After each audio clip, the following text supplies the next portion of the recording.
Welcome back to episode 367 of the Bad Taste Video Podcast. I'm Mike. I'm here with my man Grizz. Grizz, can you hear me all right? We had clear, dude. We're good. All right, good. We had a slight dropout while we were, getting ready for our, what do you call that? Like the pre-roll or whatever?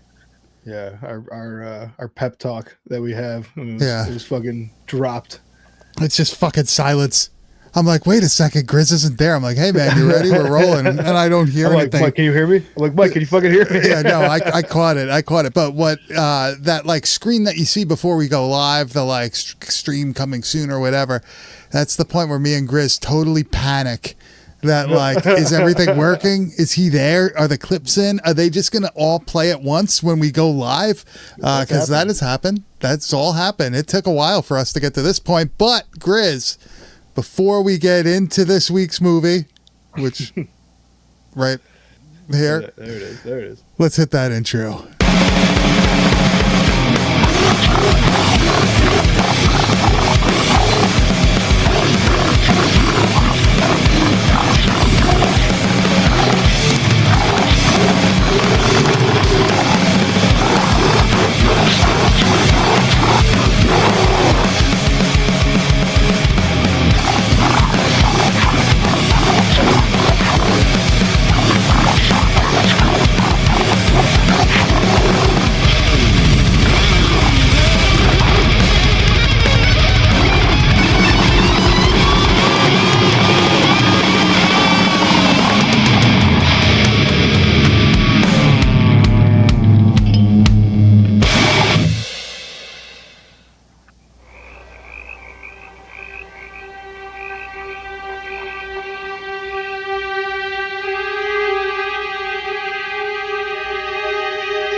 Yes, you may not realize what that is just from the theme, but it's the Prowler from 1981, filmed by Joseph Zito, who, because of this, got to come back for Friday the 13th, the final chapter, to make one of the best entries into that series.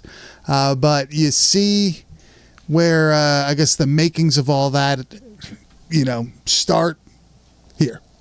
The Prowler. Not to mention Tom fucking Savini. Oh, yeah. And the mastermind of gore in the 80s is like heavily responsible for why this fucking movie is so awesome.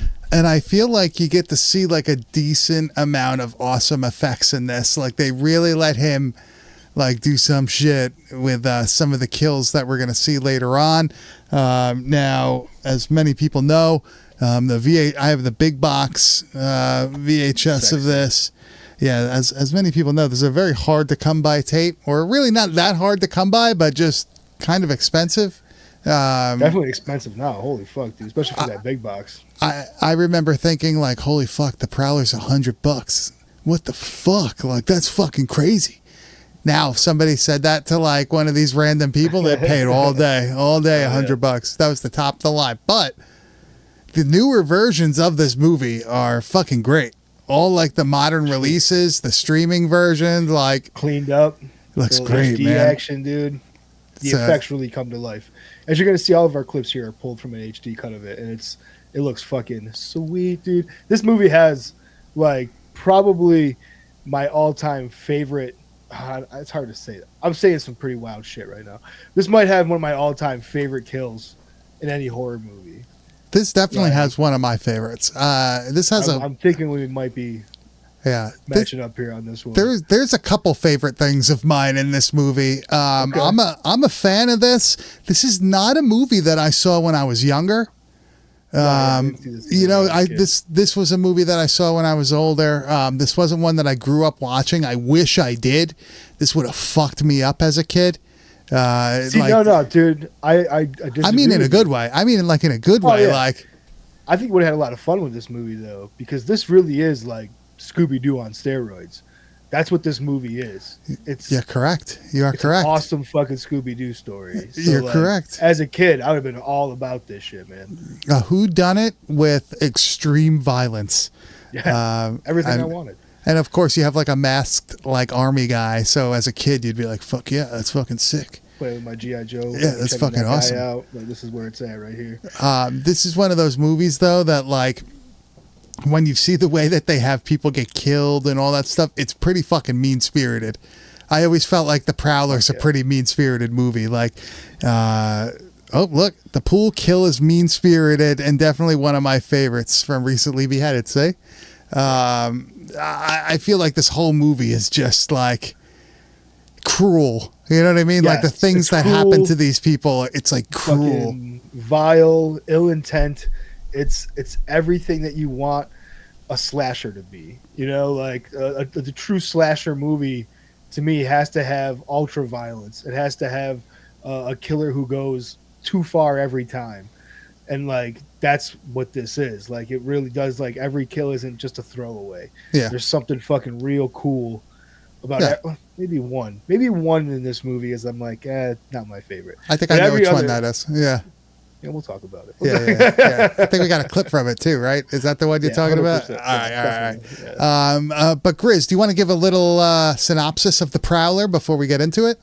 Yeah. So, I guess a World War II vet lays the smackdown on his ex-girlfriend. A few years later, about 30-something years later, comes back and lays the smack it down again on the fucking town people, dude. It's fucking crazy.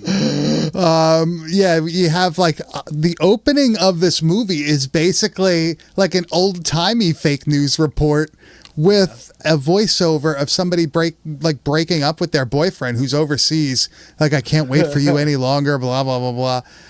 Shit, bro. It would fuck you up if you got that letter and you were over like in Europe somewhere or whatnot. Like, I was thinking about that when I was watching it this time. I was like, bro, I got that letter at war. I'd be a whole different soldier the next day. I'm going out there with no purpose. I don't know if this would cause me to bring it home with me and go on a rampage through town. No, I think I would have probably wouldn't have came home. I probably would have fucking went balls deep in the war and got myself blown to fucking bits or something.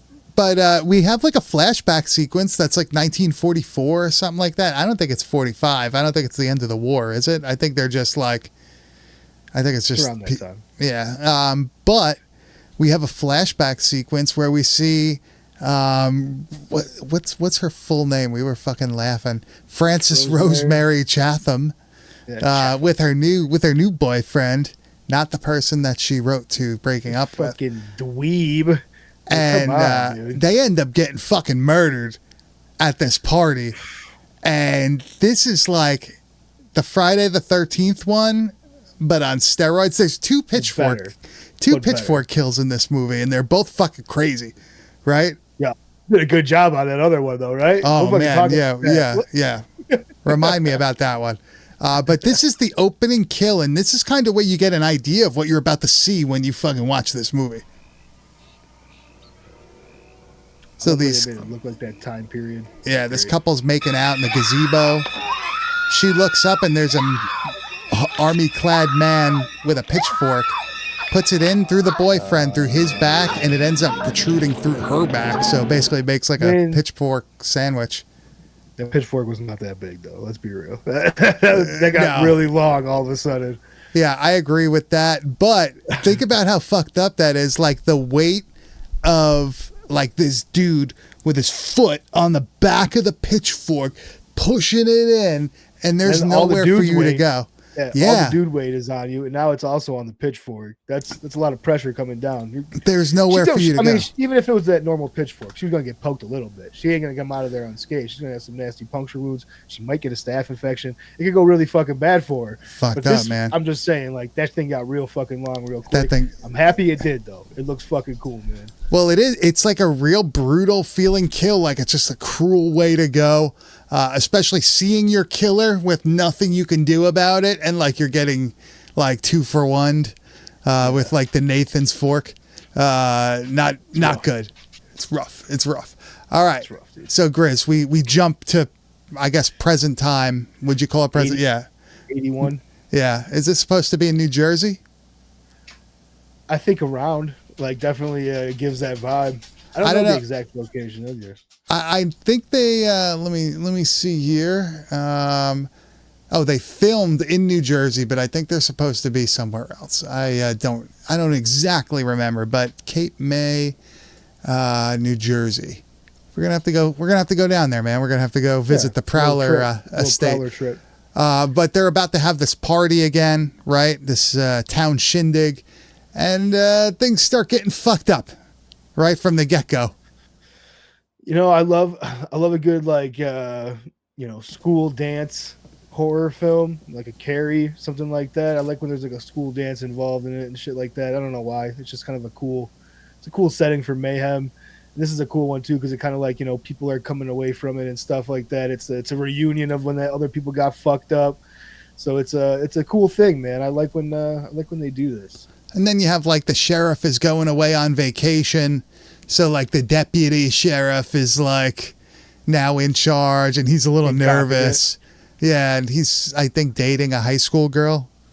Terrifying. Is that supposed to? No, I think maybe they're in college. I don't know. Questionable. We're gonna move on from that. But they have this party, and what I like about this movie is that it takes place over one night. Right? This is all one night, and I love just like, you know, any sort of good horror story, you don't want it to drag on because, of course, if this was over the course of multiple nights, the cops would be all over this shit. They would already have the state troopers in, this and that. So, like, for it to just happen, like a night of mayhem is great. I do love a movie that does that, man. I love it. And how do you want to do this, man? Do you just want to like go through? Because like the plot itself is pretty straightforward, that there's a killer on the loose knocking off teenagers. Know who it is. Yeah. You know, the cops running around trying to figure it out. But as they're doing this, people are getting like brutally fucking murdered. Right. So, I mean, the whole thing kind of does kick off with what it, in my opinion, is one of the greatest kills in all of horror. The knife in the head kill, dude. Oh man. This is brutal. Yeah, this is fucked up. And they do something in this movie where like they make the people's eyes white after a certain point, and it makes it very unsettling, very nightmarish. And the shaking that this dude does when his eyes go white, the combination, I'm just like, oh yeah, the brain trauma, the blade going through your brain. Beautiful, dude. Like, yeah, this is awesome. Holding him, right through the top of his head, out the bottom of his jaw, just. Dude. And he's still alive. Like he's not completely. This is the best part. He's still fighting. She's getting a shower on. There's nothing you're gonna do about that. Jesus Christ. Dude, when he opens his eyes here, this is incredible. Yeah. He opens them. Ah, yes, dude. I guess it's shaking. Yes, dude. That's beautiful. I guess it's supposed to be that he his eyes are rolling back so hard in his head, right? Is that what it's supposed to be? Yeah, that's what I take it as. It's getting fucking Undertakered up in this motherfucker, dude. It's a heavy wrestling night tonight. I'm telling you, dude. I'm fucking feeling it. That's fine. Now, I think this next clip is what happens to his girlfriend, and this was the one that you put a lot of work in, right? To make this. So much titty, dude. I spent. I'm not even kidding. I spent at least 20 minutes blurring out some huge boobs that were taking up parts of the screen that was like, is this even worth it at points? Because there's so much tit going on in this fucking scene. But I couldn't leave it out because I felt like it's a very important He's dedicated. So I want you guys to appreciate the hard work it took to get this on the air for you guys. Hopefully we still don't get There's a kicked off for this. I'm not gonna lie. We'll see. We'll see on the other side.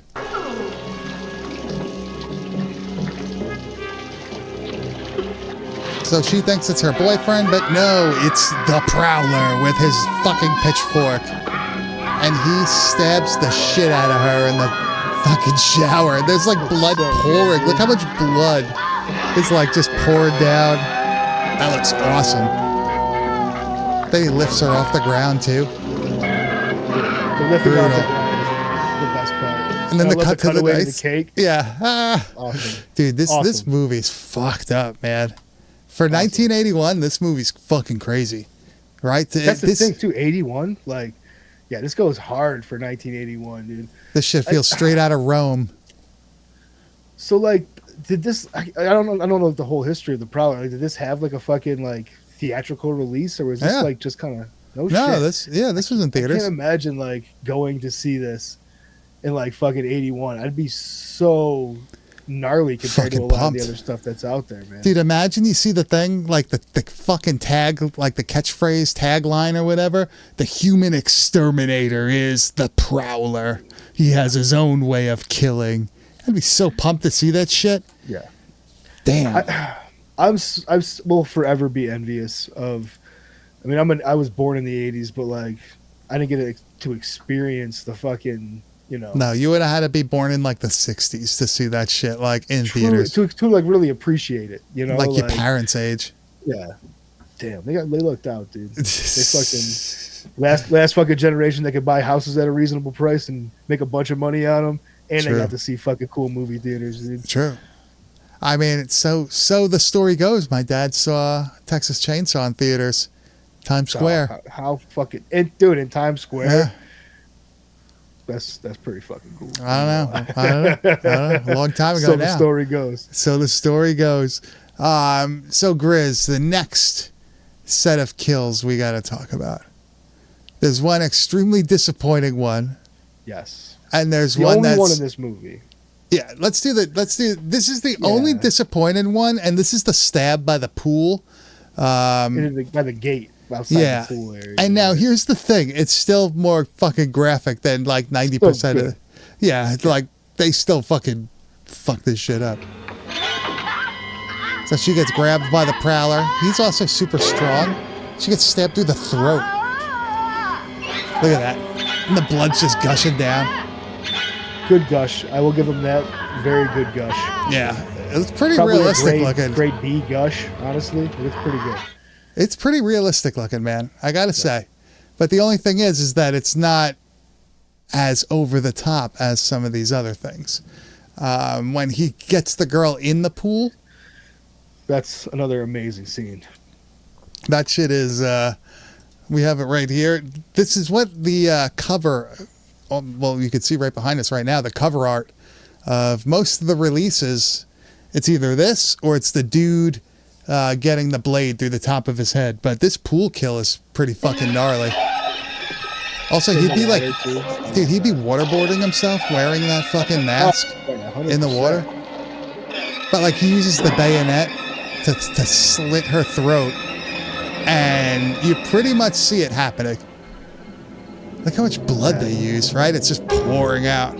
I love that little twitch. That last little Look at that. Look at that when he moves it. Yeah, really goes in. Damn. The blood in the water. I love that touch too. It looks great. Dude, there's something about these like early 80s slashers, like before everybody got in trouble, right? Before everybody got fucking, It is what it is. That's censored. Exactly what it is, man. Like this, the Prowler, the Burning.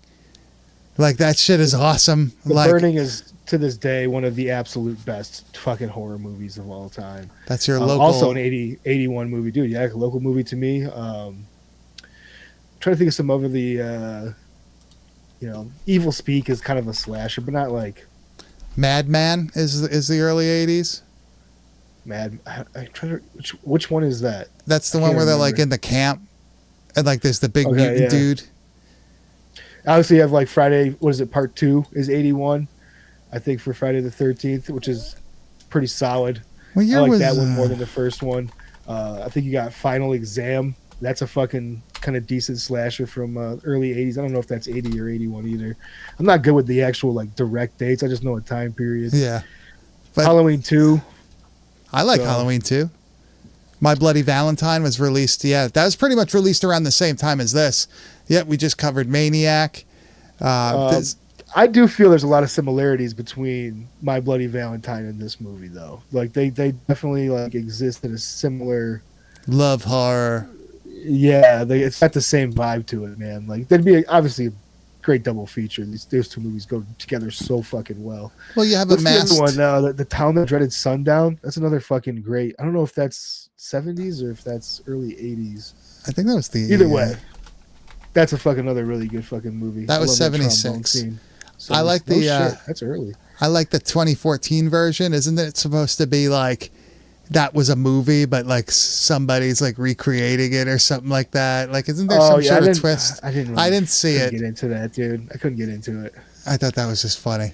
But dude, I think the Prowler honestly like is what all of the Friday the 13th movies like would have been if they didn't start getting like censored by the fucking board and all that stuff, and they had to remove all the shit. Like I feel because you see all the behind the scenes stuff, like, oh yeah, we filmed this and it was pretty fucking crazy. Like we had him actually crush the guy's fucking head, and like, but what we got into the film, nothing made it to the actual final thing. Like, and I feel like this is what it was supposed to be. Like this is what they like envisioned, because it's like a mean-spirited. I mean, this is a whodunit, but you don't really care that much about who the fuck done it. I don't. That's the thing that is different about this movie, is that like. And I know I said that incorrectly. That was on purpose. I love these kinds of movies where it's like, you know, you're trying to figure out there's some red herrings that are going on and shit. Like, I really get into that kind of shit. But you're right, with this one, like, it does have those things, but it doesn't fucking matter at all. Like, this isn't a movie that I particularly watch for the story.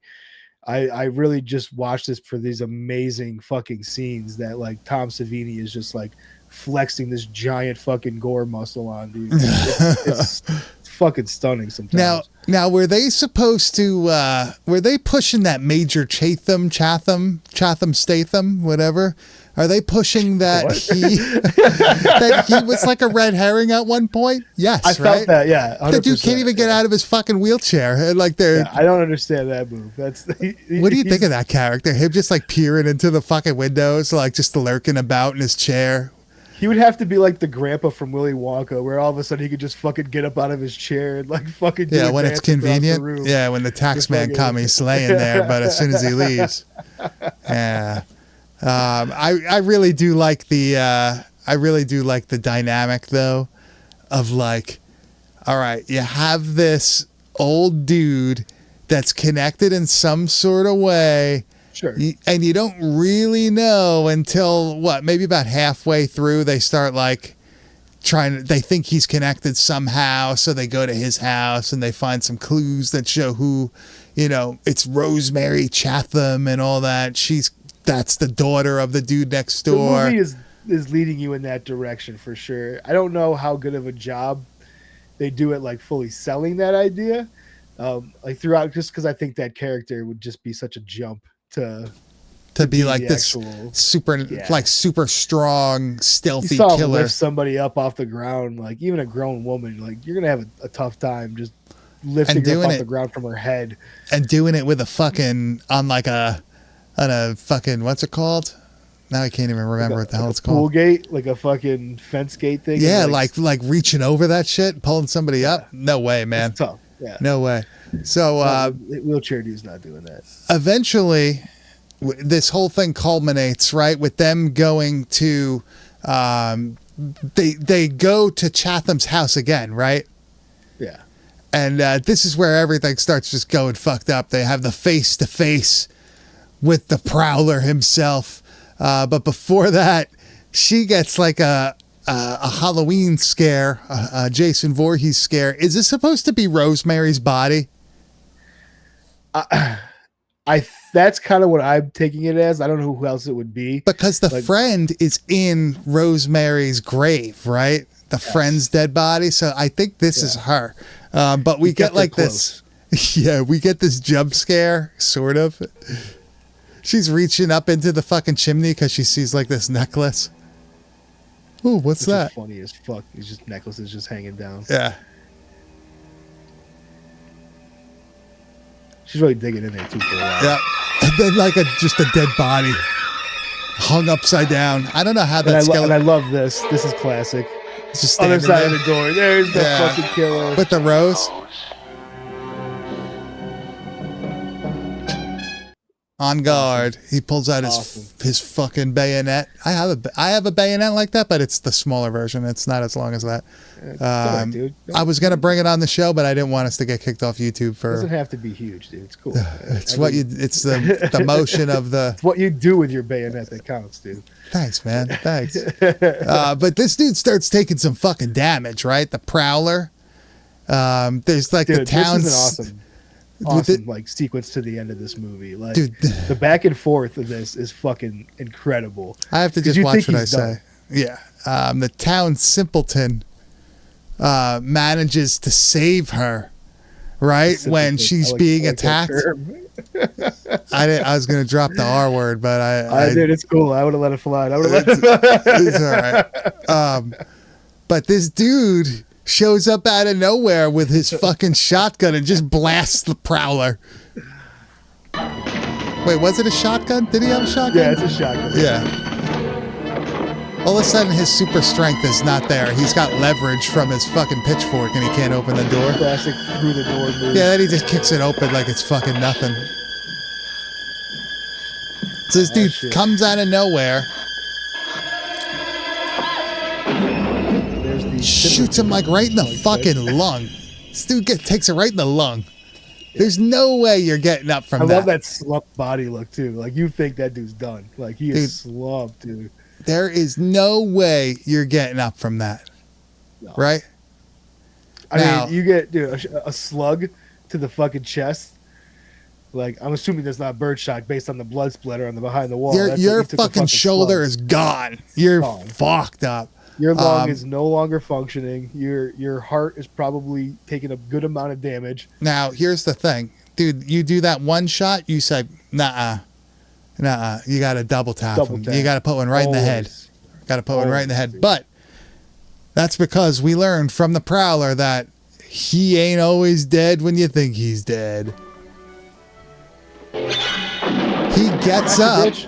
He gets up like the Undertaker, like there's nothing fucking wrong. And he fucking just turns him into a grease spot on the wall with a sawed-off double barrel. I love a good back and forth fight over the weapon with a fucking hurt fucking This movie's so cliche, but it's fucking awesome. Like, it's done perfectly. That it has to be this cliche. Like, this is where all the fucking good cliches come from. It's like shit like this, man. Dude, this guy has the fucking pitchfork still mounted to his spine. Right, yeah. And he's fighting over the fucking... No, he's fighting over the shotty right now. Yeah, that's right. Yeah, they got the shotty out right now. And they find out that the killer is actually the sheriff. Damn. This is the total Scooby-Doo ending. This is where you pull the mask off. Out who it is, dude. Sheriff, fucking what the fuck, dude? I laugh every time I fucking watch this scene. But this is probably one of my favorite scenes of any horror movie I've ever seen in my life. This is yours. I thought it was going to be the knife scene also. No, dude, shit. This is fucking insane. Okay. They're wrestling over the shotgun. She's in shock because he's, a mass murderer at this point. Yeah. They're wrestling over the shotgun. It ends up under his chin. And she pulls the trigger. And literally blows his fucking head apart like scanners. I wish they would just kept it a few more frames, man. Just give us a little bit more of that. I like that they had the lifetime fade to black, but they still showed you this dude's head just turning into a fucking puddle. It felt like an after-school special cutaway. Yeah. But don't play with Dad's guns. Yeah. Dude. Guns are not toys. Be responsible. Lock them up. Oh, great. So the Prowler is confirmed dead. Now, we do get another very Friday the 13th-ish thing also, and that's the ending fake out. But this one is slightly different and slightly, actually scary, right? Yeah, this is a pretty good ending, dude. So she's going. I actually really enjoy this one. She's going through the house, and she sees in one of the rooms one of the dudes that ended up getting fucking... This is the dude that was... he's strangled... But he's hanging in the shower. She opens the shower door. White eyes. Or no, is this the dude that was stabbed in the head? That's the dude that was stabbed in the head. Oh, yeah. But he's just like hanging in the shower by his fucking tie. But he like comes to life with the white eyes. Like reaching for her, like grabbing for her. But it was all a dream. It was all a dream. Good. Yeah, that part didn't happen. I wish it did though. I wish there was a supernatural element to this. It'd been a cool ending. The white eyes are just, it just adds a little bit to it, man. It just makes it that much more fucked up. Great touch. I fucking love this movie. He looks so good in that shower, all fucking soaking wet with that white eyes, dude. It's like legit haunting as fuck. It is. It's scary as hell. And I think that was supposed to be. As a kid, that would have been fucking wild to me to fucking. Dude, this would have been a really cool movie to see as a kid. He tried to do that in the final chapter also with Mrs. Voorhees. Apparently that was like one of the original endings, but they like gave it the old kibosh. So no shit. Yeah, what are you gonna do? But dude, this movie is fucking crazy. If you want to watch a crazy ass fucking early 80s slasher film, The Prowler is the one. We used to joke about this all the time with Mainstream Mike, joke about The Prowler and everything.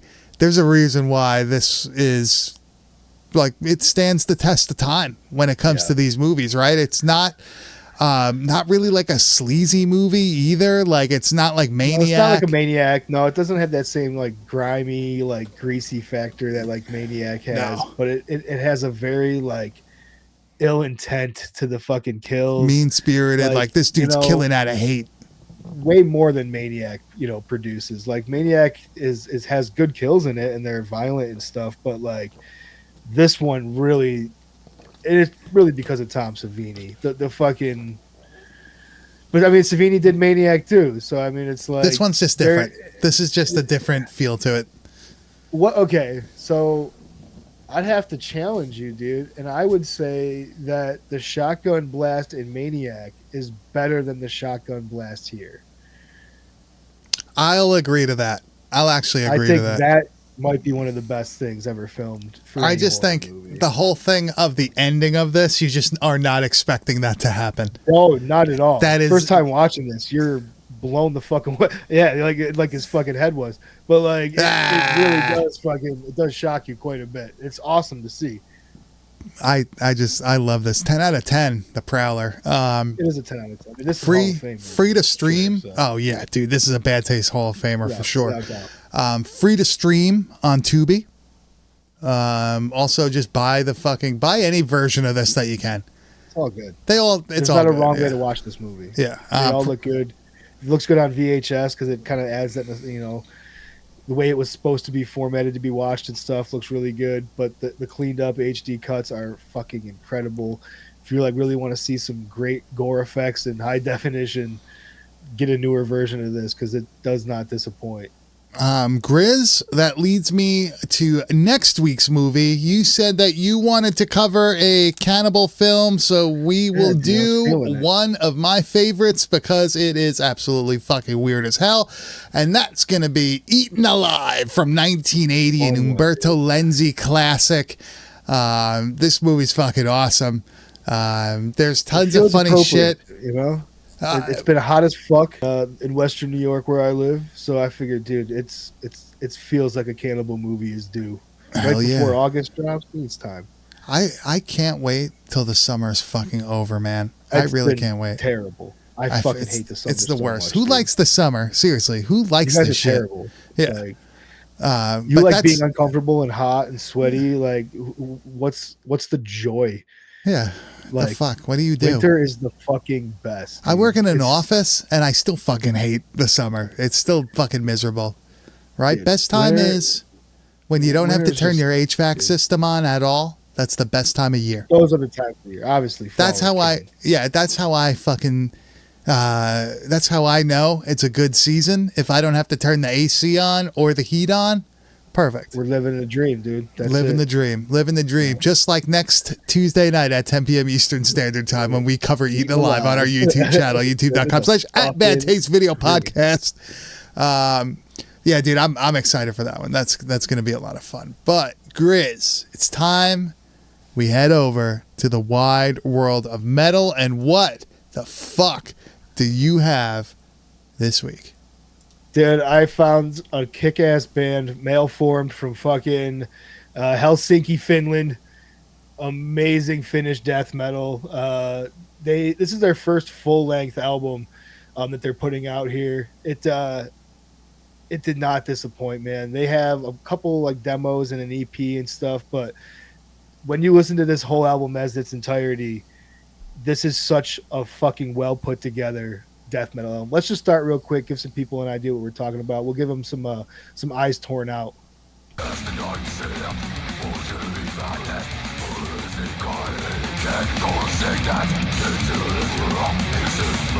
Vocals are fucking awesome, dude. I like the album artwork. The bass playing fucking real as well. It's kind of like that early to mid 90s feel to it. Dude, that guttural right there is so good. It does. It like it reminds me of like vocally like early Cryptopsy and stuff like that, like the delivery style of it. The musicianship of this album, which is Confinement of Flesh, is really just so put together. Like it's a little bit more advanced than like an early death metal type of thing like that. Maybe not so much from like a Corpse, because those dudes are just fucking ripping always, but like definitely a little bit more advanced than fucking like a Cryptopsy or Obituary type of thing. But like there's so much standout stuff going on in this album where like the bass player will come through with these like almost clean fucking like DI tones that are just like really fucking like popping out of the mix and shit. Adds a whole different element to it. There's a different vocal range going on in a lot of this stuff. And not to mention the guitar players are fucking rippers, dude. This solo is probably one of the better fucking solos I've heard in a long time on a death metal album. Like, I feel like a solo is just kind of a throwaway thing in a lot of like modern death they metal. just like it's just like verse chorus bridge verse chorus solo If there is outro. a solo, it's like very fast, a couple fucking licks, and it's like there's no soul to it. Guilty as charged. But this one, dude, I feel like this guitar player like put some fucking time and some like thought into this shit, and that's what I really like about hearing shit like this. This is the incoming Rapture.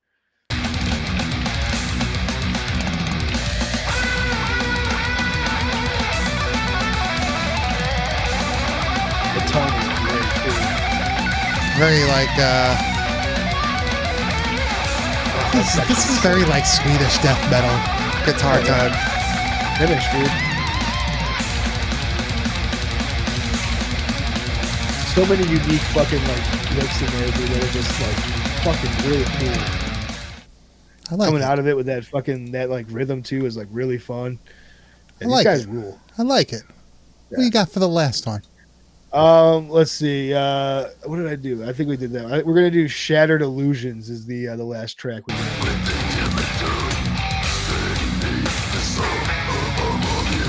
The bass.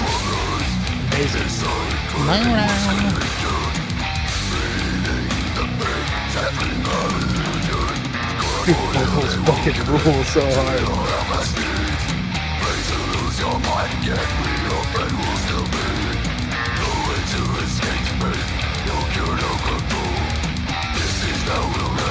Dude, I could live for these vocals all fucking day. That delivery is fucking right the fuck on. You know what that is? Lawn mowing music. Yeah, dude. I mean, Zero turning, so this is head banging. This is a fucking 4-piece band. Lead vocals, also plays guitar. That's what's up. That's what's up. Respect, dude. That's how it's fucking done. Another guitar player, so dual guitar players. Bass player does fucking bass, and he does fucking lead vocals on a few tracks. And then you got a fucking drummer, dude. Talented fucking dudes. 4 pieces that can make this kind of That's fucking so music. sick. Fucking rules, man. Dude, there's nothing like a heavy band that the singer also plays guitar. But like death metal. I'm not talking about like fucking like typo negative type shit. Yeah, like whatever, I'm talking about dude. like death metal. That's fucking so cool. It's so awesome. Blows my mind, dude. Watching videos, I never had the fucking privilege of ever seeing Necrofacious play live. Watching videos of that dude rip those fucking guitar lines while doing those vocals, insanity. Like the skill level it takes to like play that kind of guitar that Necrofacious does anyways is out of this fucking world. Like, that's to me some of the best guitar playing that's ever been recorded. But then to like be able to like have this separate rhythm of vocal that's almost different than like the guitar rhythm that you're playing, and to be able to do both of those extremely well at the same time, it's very hard. How the fuck are you that talented? Because like, even go ahead. Like, look at like Slayer, like Tom Araya, like is barely playing the bass. If you listen to the raw bass tracks, like he is like it's a lot of very rough sounding bass. While when you have somebody playing music like fucking Necrophagist or whatever, it's like, how the fuck, like, how do you even like do those things at the same time? Like, how do you match up? It's one thing if like, even if like your vocal delivery matches the rhythm of what you're playing, it's very easy to like get that synchronicity down to sing that part. Damn, man. But when you're like that, was that on the calendar today? Yeah, maybe it was. We have to fucking highlight that for a rerun. But fucking, but to be able to like have like that alternate rhythm over top of like a really intense guitar pattern is fucking insane, dude. Talent beyond I can ever comprehend. So like, maybe you just gotta practice another 100 years, man. Maybe that could be it. Like, I think that's probably true. But even things like, it doesn't even have to be fucking death metal that you're talking about. Look at like fucking Dire Straits, and like, dude, Mark Knopfler, like the shit that he fucking, the shit that he plays is like insane with his fingers, mind you, and singing at the same time. People like that are always like way more talented to me than just, I can sing, I can just play guitar. Like, if you could do both, dude, man. I gotta say, man, I'm totally guilty of watching like 80s Dire Straits live videos. Like them playing like Sultans of Swing live in the 80s, like him fucking like ripping fucking improvised solos and shit, like in front of a stadium. Awesome. What a time. Finger picking with every fucking finger. Like just running fucking scales, dude. Like that, he's Mark is one of the best guitar players of all time, in my opinion. Yeah, sure. I feel like he's very underrated, and I feel like people don't really mention him too often. Like, he's like a guitar player's guitar player. Yeah. You know what I mean? Like, if you play guitar, you probably know who Mark Knopfler is, or at least you know who Dire Straits is. Who would you put on like your fucking Mount Rushmore of guitar players for you personally? For me personally, I don't think I've ever even like had this kind of question with like talk with you before. This is gonna be really interesting, dude. Like, obviously, like Randy Rhoads is one. Yeah, because that's like the beginning of my like learning how to play at least some sort of intricate guitar. Sure. Shit, man. Because know what my thing is? Like, maybe oh man, it's hard for me. Rhoads is 100%. It has to be on for me as well. That's a no-brainer. For me, I look at people like fucking like Guthrie Govan. I think he is such an incredible guitar player. He plays so many different styles. Another guitar player, overlooked. Maybe like Leon Rhodes. I could see that. I could totally see that for you being like a country dude. Like, Paul Gilbert, I might put up there, dude, because he's a fucking madman. Like, the things that Paul does are absolutely, his stretches, like the guitar that he plays is fucking, dude. I'm like banana hands, dude. I'm like really trying to think here. Like, I'm trying to think hard of like the people that I genuinely am like, fuck, like that, like that's awesome. And then I mean, Chuck Dimebag is no, fuck it, no, James Murphy. You wouldn't put Dimebag on your. You know, I really enjoy. I have a fucking signed poster of his that I got when I was in high school. Right above me here, I have a picture of us together. I would show it on here, but I'm currently not wearing pants because it's hot as fuck. But I feel like I never. He's got no underwear on either. He's just over here. Yes, I do. Free ball. I never felt like I wrote riffs that were inspired by Dimebag. Okay. I feel like I've never written a Pantera riff in my life. But I feel like I've written a James it's... Murphy riff in my life, you know? Sure. Okay. I could see that being like a checking mark, you know, for you, for like who you'd put on your Hall of Fame. Like, for me, it's just like I play guitar because of Dimebag. Like, that was the person like that got me into it. Yeah, I guess if we think about it from like a emotional way, I guess that. Yeah, it's very emotional for me. That's true. Yeah, I gotta agree with that. It's a pretty interesting thing to ask people our age, because we're right in the middle of like the guitar god era of the 70s and the 80s, and then like the modern bands that are still around that now are just a bit older. Like, and I gotta tell you, I don't like the modern shredders, dude. I think like the magic, the influence, that doesn't bother me. I think it's just like the magic is gone. I think it's like been there, done that, heard it. You know, it's not like a Bossy and shit, dude. Like, dude, all those dudes from like Animals as leaders and stuff like that shit. They're amazing. I can't stand that shit. They're great guitar players, but I can't listen to it, dude. I like Archspire. I think those dudes, because they use it more like just write extremely intricate riffs instead of just like ripping solos. Like, like they make the riff is fucking impossible to play. I like how they do that shit. The closest I could get to that kind of stuff, which I don't even know if it is in that category. It's more old school than that. Not old school, but like Between the Buried and Me is like what I used to be fucking really big into that band, dude. But is that like, you know, it's funny, like I get that, but like at that point, like they really didn't do, if you look at it now, you could probably play most of that shit. Like, true. It's not as like over the top. Like, go listen to the Faceless. Like those, like from the same time, same circle. Like that shit was fucking pretty crazy to hear for kids like in the suburbs that didn't really know like Tech Death or anything like that. Like, true. I don't know. It's hard because like if I try to think of semi-modern guitar players where I was like, holy fuck, like that's where I kind of like for me, it's Luke Yeager. Yeah. I guess, yeah. Sleep Terror. Yeah, that dude. I heard that.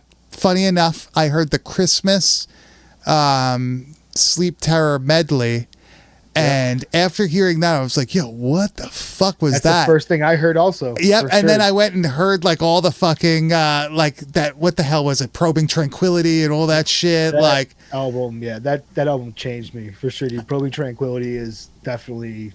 The weird like jazz shit thrown in with the crazy tech metal stuff, and like he did his last two albums, which I cannot stress this enough, are fucking perfect. Is Above Snakes, and I think it's called Hot Snakes. Yeah, Above Snakes and Railroad to Dystopia, I think it is. But they're two like Wild West themed albums. No shit. Like, cowboy, and dude, he's like. There's a video of Luke fucking send that to jacked the fuck out in a cowboy outfit, just fucking ripping. No way. Like, no way. Sleep Terror has gotten so much fucking cooler with their like 2 albums in a row are fucking Wild West. And I'm like, just fucking do this. Like, this should just be Sleep Terror now, dude. Dude, that's so funny. To me, Luke Yeager is the modern day guitar hero. He fits perfectly with like combining rhythm with technicality. Yeah. That's what a lot of those other dudes I feel like are missing. It's just technical. Like I feel like I can I feel like I can listen to Luke Yeager play a clean guitar for a while. Hours. Also I got to say, just to, I don't know if it's going to piss everybody off, but John Mayer also probably he's a beast.